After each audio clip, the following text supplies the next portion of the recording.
Bonjour, voici Katia Keller. Mettez vos likes, abonnez-vous à ma chaîne YouTube, à mon site. Bon, j'ai entendu parler d'une théorie selon laquelle l'accordage à 432 Hz correspond à une vibration planétaire. Les adeptes de cette théorie, ils disent que ça sonne mieux. Méditer avec ce son-là. Alors, le Satori, le Nirvana, ça sera à vous. Sinon, toute notre musique à l'accord standard de 440 Hz, c'est l'œuvre du malin. Qui plus est, ils affirment aussi que le standard de 440, c'était inventé par Joseph Goebbels de l'Allemagne des nazis, et c'est parce qu'il était, bien sûr, il était le serviteur du malin. Donc, son plan, c'était de nous écarter de bon chemin pour qu'il soit du chaos sur Terre et non pas l'harmonie cosmique. Et là, je me suis dit, ah, quelle théorie! Quelle théorie! Comme cette théorie explique bien pourquoi on ne peut pas se réconcilier, pourquoi il y a des guerres, pourquoi il n'y a pas de bonheur, et surtout l'envergure de cette théorie. Hein. D'ailleurs, j'ai appris avec surprise qu'il y a plein des Américains, en fait, les jeunes avant 25 ans, il y a 16% de ces Américains qui sont convaincus que la Terre est plate. Et ça, c'est aussi une théorie de l'échelle, hein, de l'envergure. Bon, en ce qui concerne la Terre, plate ou ronde, je laisse discuter les autres, mais aujourd'hui, moi, je veux parler de cet accord standard, accord moderne 440, et je veux en parler parce que j'enseigne le développement de l'oreille absolue. Beaucoup sont convaincus que l'oreille absolue, c'est à propos des fréquences des notes. Même que c'est toute une autre histoire. Bon, en deux mots.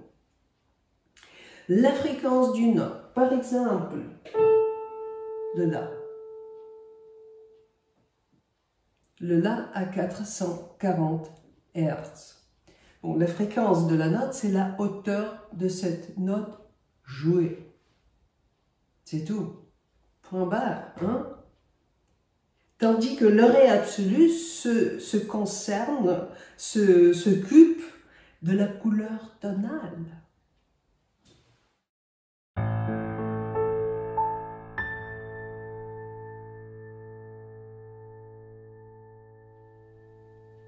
Vous entendez? C'est la qualité perceptive.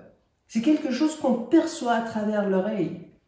De même manière, au niveau visuel, nous percevons à travers nos yeux, nous percevons les couleurs bleu, rouge, etc. Les notes sont les couleurs tonales. Les notes sont les couleurs tonales. Et bon, on peut s'occuper des fréquences. Pourquoi est-ce qu'on s'occupe des fréquences si c'est des couleurs? Bon, on va en parler dans un instant. Ce que je veux dire, c'est que cette couleur tonale, on peut apprendre à le reconnaître. Bon, on les discerne, on entend les notes, on discerne que les notes sont différentes, que les couleurs sont différentes. Donc, l'oreille peut apprendre à nommer ces couleurs. Bon, si vous voulez savoir comment ça se passe, venez, suivez mon site là. Revenons à la vibration planétaire. Et je veux commencer par cette affirmation que la musique, c'est de la magie. C'est un fait indéniable. Parce que quelque chose d'immatériel, le son, touche, exerce un effet sur la matière. C'est le fait de la science dure, le fait de la physique. Les vibrations lentes des sons touchent la matière.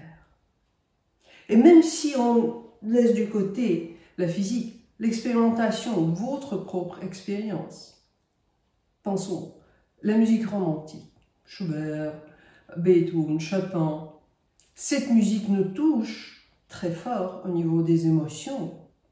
Si on pense du chant grégorien, par exemple, là, cette musique nous mène à l'état élevé, ou bon, c'est possible que ce chant nous endort, c'est pas impossible, voilà. La musique lounge, la musique d'ambiance, ça change notre état physique, ça change notre manière de penser et même les directions de nos pensées. Hein.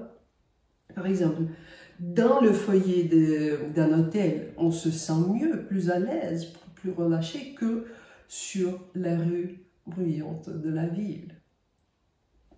Dans une boutique. Du coup, ça vient. Je peux m'acheter une petite t-shirt en collier de 10 000 €. Et même au niveau de matière. Hein, les notes, la musique, le son touchent notre corps comme les autres objets, les autres matériaux de la matière. Bon, et là, si vous avez passé une nuit au-dessus d'une discothèque, vous savez bien de quoi je parle là. Bon, cet aspect magique, je le laisse un peu de côté parce que moi, je suis musicienne. Donc, on va parler de quelque chose de pratique. Maintenant, imaginez-vous qu'il y ait un trio. 3 musiciens se rencontrent, un violoniste, un accordéoniste et un pianiste. L'accordéon est accordé selon le diapason 432 Hz. Et c'est pas un La, c'est pas un Sol dièse, c'est quelque chose entre les deux. Hein, entre les deux. Donc les trois jouent ensemble et qu'est-ce qu'on entend?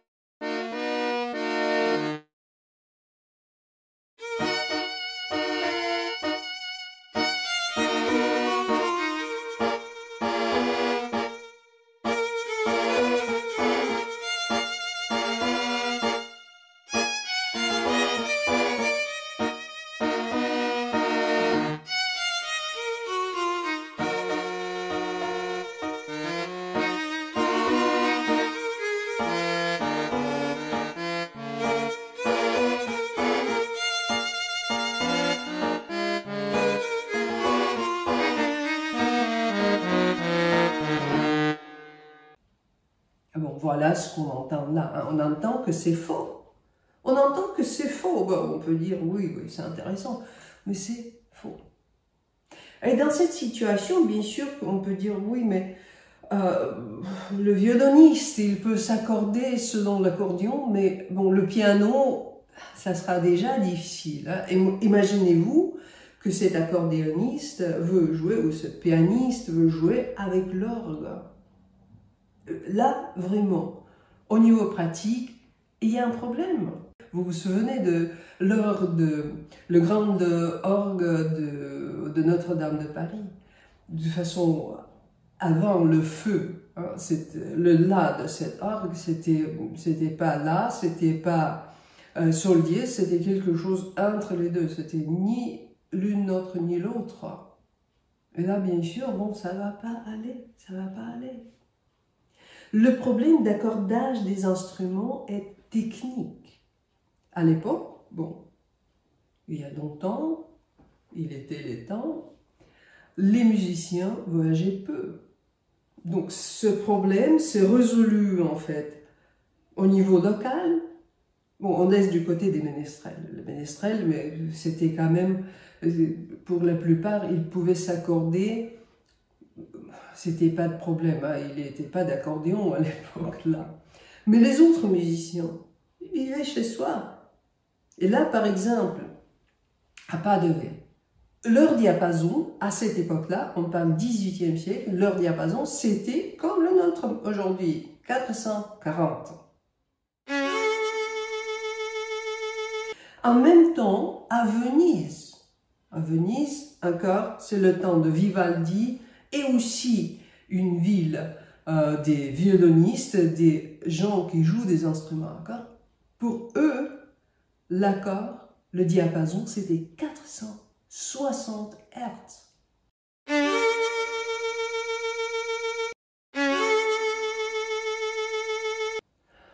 En Allemagne, c'était un peu différent. Ils essayaient de se débrouiller. Donc, normalement, les instruments s'accordaient plus bas et ça pouvait être tout entre sol dièse et la, entre 415 et 440 et même plus, parce qu'il était aussi ce qui s'appelait l'accord de la messe, l'accord pour les vocalistes. Cet accord était 465. Et à l'église de Jean-Sébastien Bach, par exemple, à Leipzig, là, cet orgue pouvait s'accorder en fait pour jouer avec les chorales, la paroisse, ou bien on pouvait techniquement baisser à 2 demi-tons pour rencontrer les autres instruments, comme les clavecins, etc., etc.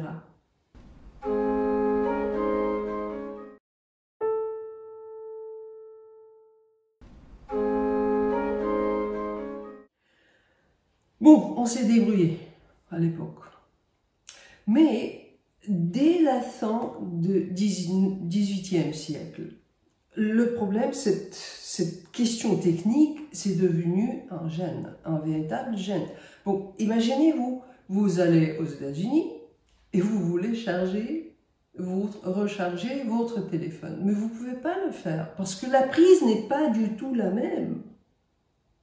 Ou bien vous avez un sèche-cheveux, hein, mais ça ne souffle pas trop. Ça, j'ai expérimenté moi-même au Canada.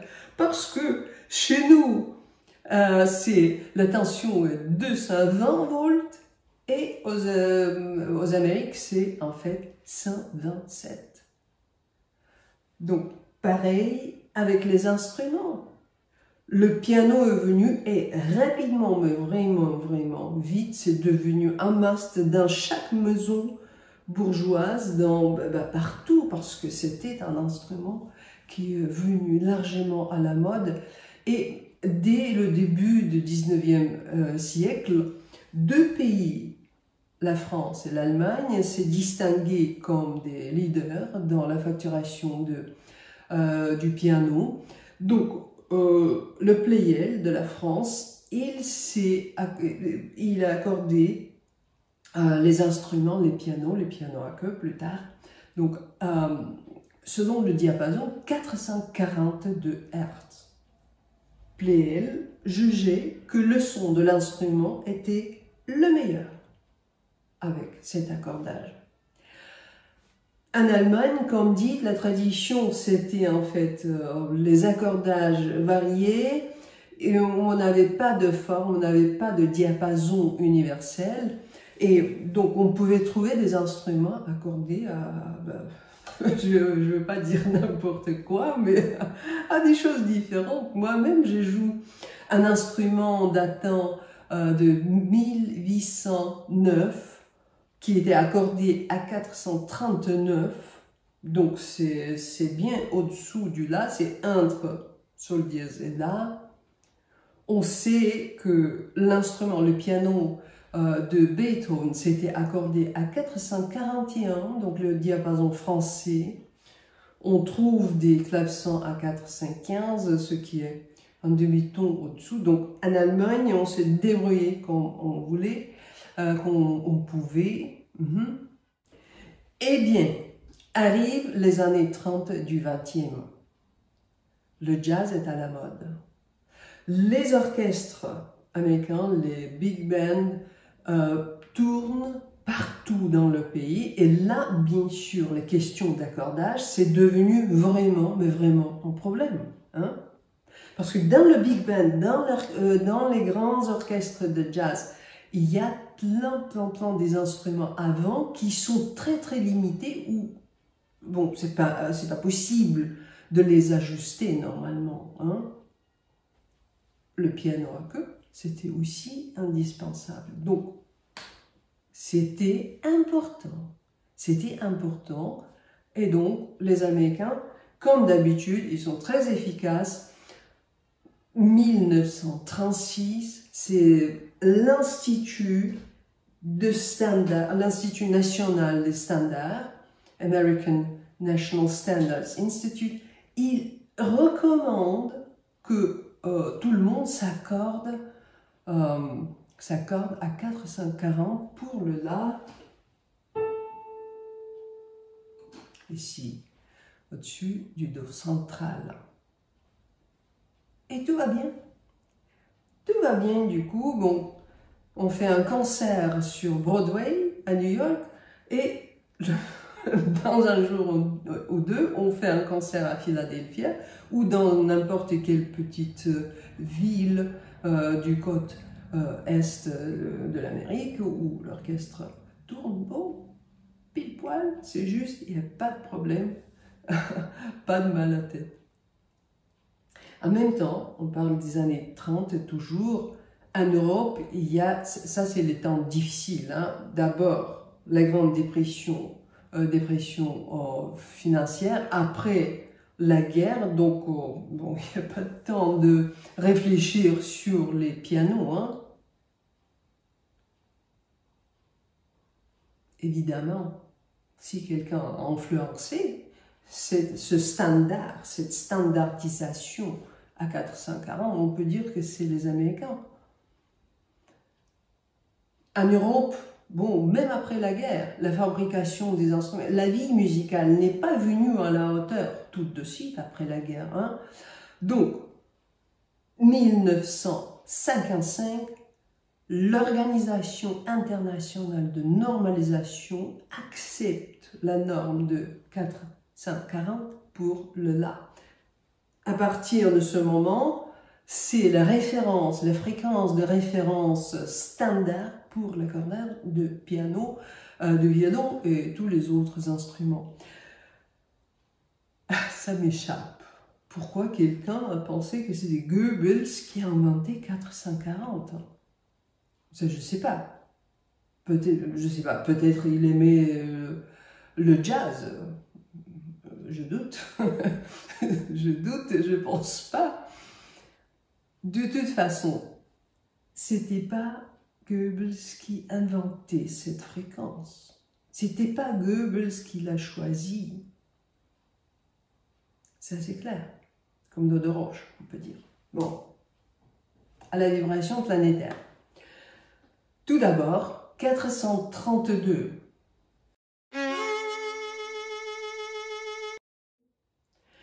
Cette fréquence a notamment inventé Pythagore. C'est le fait historique.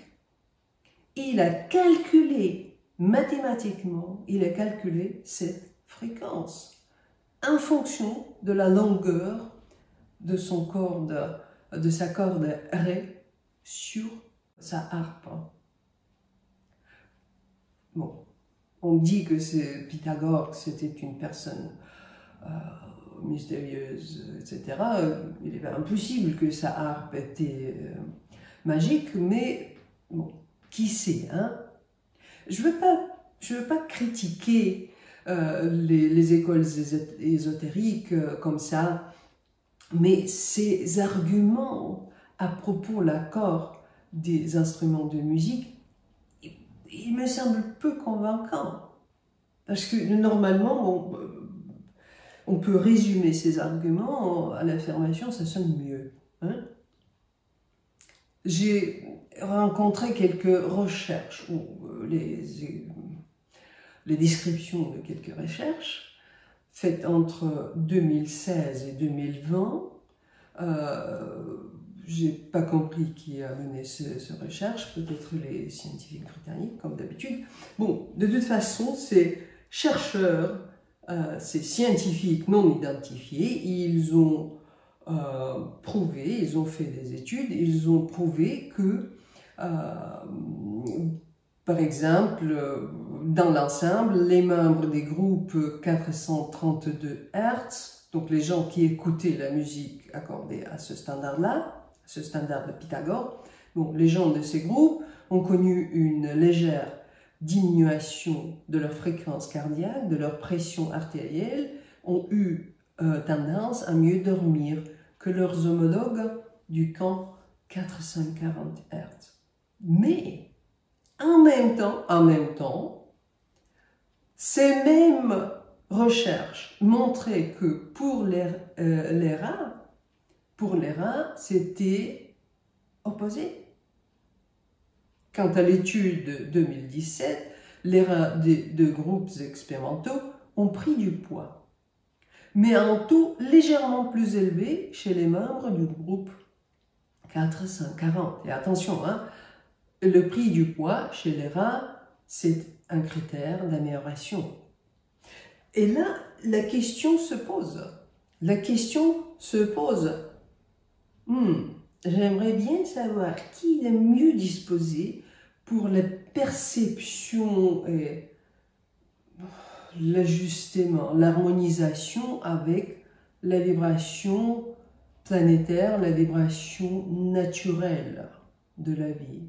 Est-ce que c'est un humain avec son iPhone et tous ses soucis, ou bien c'est un animal qui est privé, ou on peut dire béni, de ne pas avoir ce dialogue interne perpétuel, ce dialogue mental perpétuel dans sa tête. Hein? Bon, de toute façon, à mon avis, les résultats de ces recherches ne sont pas concluants. Et j'ai un autre argument, un tout autre argument. Moi, je pense des musiciens, je pense des fabricants des instruments pour toute cette période, 300, 400 années dernières. Il a été beaucoup, hein? Beaucoup. Les bons, les moins bons, mais le fait immuable, les musiciens, les fabricants du son aiment le son. Hein? Et aucun doute là. On accorde son instrument avec, con gusto, comme on dit en italien. Hein? On veut que ça s'harmonise avec son âme ou avec son état d'esprit, avec son humeur, avec l'ambiance, etc. On le veut. Donc moi je dis, s'il y était une vibration fixée, une vibration naturelle, une vibration de l'harmonie spécifiquement divine, bon, moi j'imagine, je sais, je projette que les musiciens se sont accordés, s'aligner à cette vibration intuitivement. Hein? Pensez, d'une manière ou l'autre, on a fixé 440 à Pas de V. On a fixé 460 à Venise, 415 pour les clavecins en Allemagne. Hein? Évidemment, c'est parce que ça sonnait mieux. Donc, je suis sûre, s'il y était une fréquence universelle, une fréquence divine, je suis convaincue que les musiciens, dans cette subconscience, on peut dire subconscience commune, ils entendaient cette fréquence.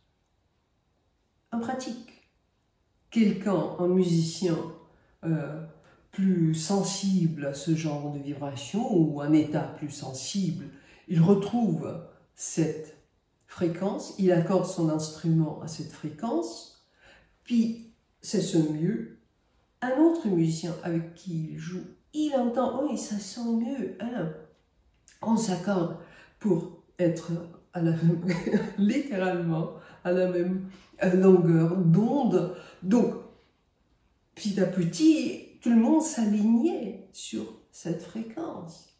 Les musiciens apprennent l'un de l'autre tout le temps. C'est normal. David Byrne, dans son ouvrage qui s'appelle How Music Works, bon, il affirme qu'il n'y a pas de progrès dans l'art. C'est pas possible. Et je pense qu'il a raison. Hein. L'art mène son propre chemin. C'est pas un sport. Vous imaginez une jeune mère avec son bébé, elle peut produire un chef-d'œuvre musical, en fait, la probabilité qu'elle va le faire. Je ne pense pas que cette probabilité est loin d'un virtuose qui joue à la Cité de musique à Paris. Mais les questions technologiques, les questions techniques, c'est pas de l'art, hein? C'est de la pratique. Comment faire pour que ce violon sonne bien, que le son de cet instrument est magnifique? Comment faire pour que la corde ne casse pas? Comment faire pour que la peau de tambour ne se déchire pas?